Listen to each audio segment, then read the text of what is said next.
Kali ini adalah sebuah kasus kelainan jantung yang cukup jarang dan juga langka dan cukup sulit dalam kita menemukan kondisi tersebut. Ini adalah kasus penyempitan pembuluh darah besar atau aorta. Jadi pasien ini dirujuk dengan kecurigaan jantung yang membesar. Di sini kita melihat 4 ruang jantung yang tidak simetris. Jadi seharusnya jantung itu antara kanan dan kiri sebanding. Nah, di sini kita melihat adanya cairan pada selaput rongga jantung yang kita katakan efusi perikardia.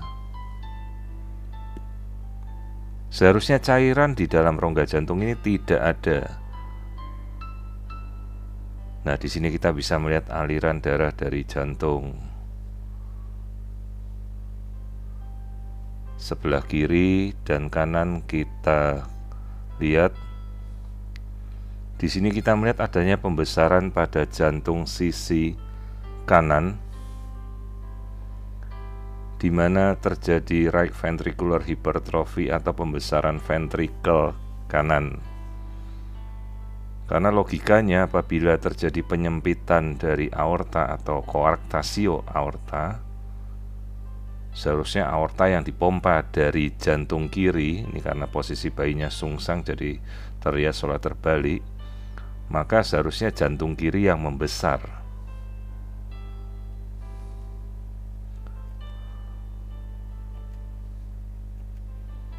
Nah, di sini kita mencoba untuk melihat pembuluh darah dari aorta, pembuluh darah jantung yang seolah terputus pada arkus aorta, jadi seolah-olah pembuluh darahnya menciut.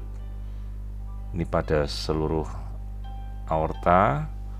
Nah, di sini terlihat bagian yang cukup sulit dilihat, bahwa bagian dari aortanya menyempit.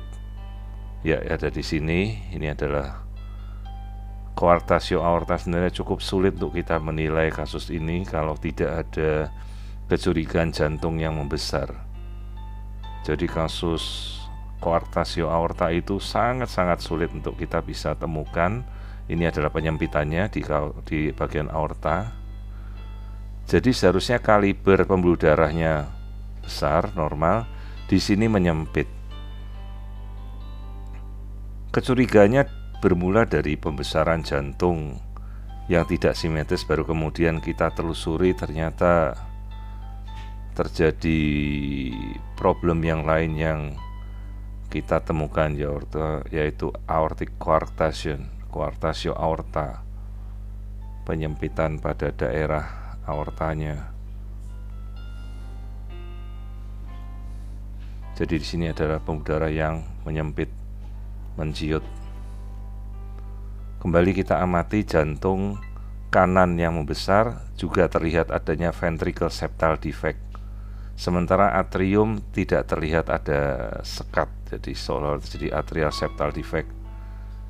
Jadi fungsi dari bocoran jantung ini sebenarnya untuk mempertahankan agar tekanan dari aorta itu tetap ada.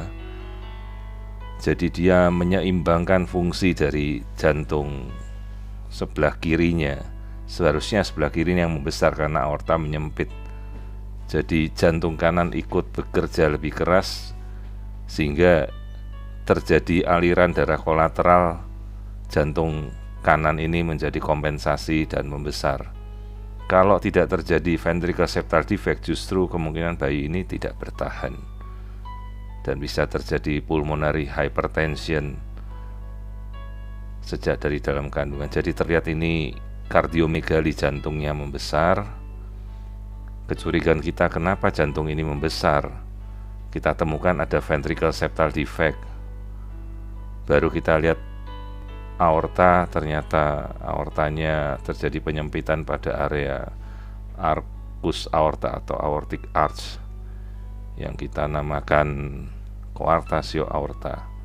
Jadi sekali lagi ini adalah pembesaran jantung kanan disertai ventricle septal defect. Ini VSD-nya, right ventricle hypertrophy. Sementara janin sendiri tidak ada kelainan apa-apa kita temukan. Jadi kita kembali membahas pada pemeriksaan jantungnya. Jadi kita temukan adanya ventricle septal defect, juga kardiomegali dan efusi perikard. Kemudian setelah kita amati ternyata terjadi koarktasio aorta pada arcus aorta. Jadi di sini kita temukan penyempitan pada aorta. Tentunya setelah bayi ini lahir membutuhkan segera tindakan pembedahan bedah jantung terbuka untuk mungkin memasang ring, melebarkan aorta yang menyempit tadi. Tentunya dengan kolaborasi bedah jantung anak sesegera mungkin, karena ini perlu kita tangani segera. Bagaimana nanti harus menutup kebocoran jantung dan kemudian melebarkan bagian jantung pada pembuluh darah aorta yang menciut ini. Di sini letaknya aortic coarctatio. Kasus yang cukup jarang dan sulit sekali ditemukan apabila kita tidak melihat dengan hati-hati, dan membutuhkan tindakan urgen setelah bayi ini lahir, kemungkinan pemasangan ring untuk melebarkan aorta yang menyempit tersebut. Jadi ini ada kasus koarktasio aorta pada kehamilan sekitar 28 minggu.